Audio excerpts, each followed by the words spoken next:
Hello guys! Welcome to my channel, Virgis Vlog, isang OFW dito sa Singapore. I-share ko lang sa inyo guys yung mga pinamili ni Sir kahapon sa JB, sa Johor Bahru. Papuntang Malaysia na yon. So ito yung mga pinagbibili niya. Doon siya bumibili guys ng mga grocery sa JB. Ayan, pati itlog. Ayan, daming itlog.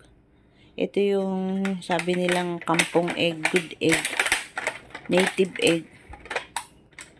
Sa atin puti ang itlog, dito brown. Tapos bumili rin siya ng, tingnan niya guys, sus!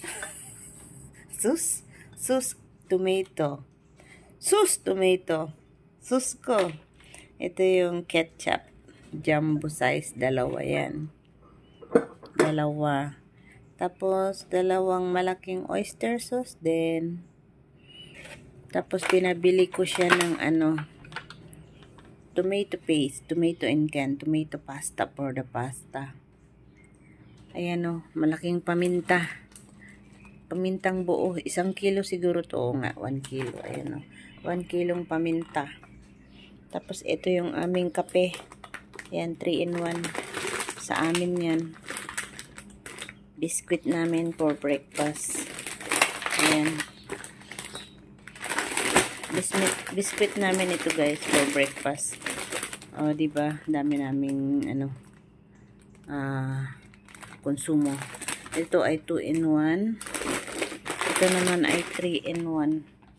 Tapos, ito yung noodles. Noodles na may sabaw.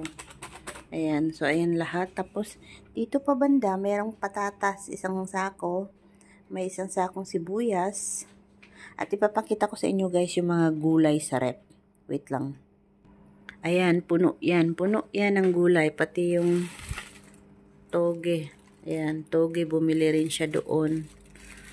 Ayan. Tapos may mushroom. Ayan o. May mushroom. May sibuyas. Tapos ito lahat, yan lahat, binili din yan doon.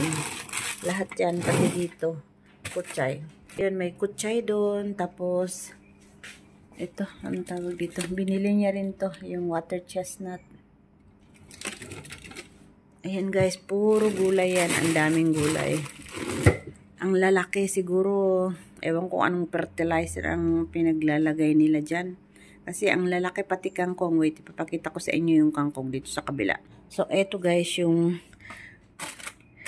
kangkong na napakahaba niyan eh. Hanggang balikat na ni Yuli eh. Hanggang bewang pala. Ayan siya. Ayan, puro malalaki. Ito ayan ang haba, kangkong. So, ang gagawin ko niyan ay itatanim ko yung yun, tatanim ko yun doon pag ginulay ko mamaya. So, eto guys, lahat ang mga grocery ni Amo kahapon. Ay, meron pa pala, wait lang. Ito pa yung kalabasa. Ito pa yung bawang din. Bumili din siya ng bawang at saka yung chalot, yung sibuyas na maliliit. Meron ding sibuyas na malalaki. Siguro 5 kilo yan. Tapos yung potato. Tapos meron pa. Wait lang.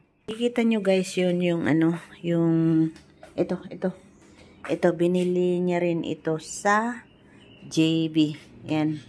Balde. Pangsahod ng ulan sa taas. Yan. Dalawa yan. Yan. Meron kami kasi dito, ayun, sa labas, punong-pun, pang sahod dyan ng tubig ulan, pandilig o panglinis dyan. So, ayun. Ayan, 3 yan.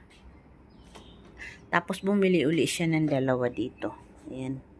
So, ayan guys, ang aking itatabi or ililigpit mamaya, i-arrange ko yan. Hindi ko inayos kagabi kasi antok na dahil 10 plus na yon. So, baka makabasag pa kami, kaya linagay ko muna dyan.